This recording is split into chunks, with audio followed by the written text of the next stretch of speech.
નમસ્કાર મિત્રો, આજે આપણે કાઠિયાવાડની ભૂમિની અંદર જે વિઝિટ માટે ખેડૂતની આવ્યા છે અમે. તો આજે માંડવીની અંદર જે પણ દ્વારા જે દવામાં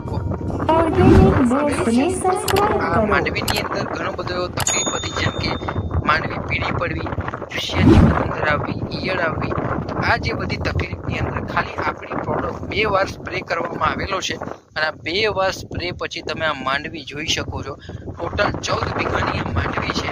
આ 14 વીઘાની અંદર કે ચૂસિયા જીવાત કે કાંઈ ઈયળ કે કાંઈ પીળું પણ તમને જોવા નહીં મળે. એટલી જબરજસ્ત માંડવી આપણી આ 2 વાર સ્પ્રેના માધ્યમથી થયેલી છે. તો તમે પણ જો તમારી કોઈ પણ પ્રકારની માંડવી અથવા કપાસ કે કોઈ પણ પાક કરતા હોય તો તમે અમારો સંપર્ક કરો. આવો બેસ્ટ રિઝલ્ટ તમને અમારી પ્રોડક્ટ દ્વારા આપવામાં આવશે. Thank you so much. જય પરિવર્તન, જય પરિવર્તન.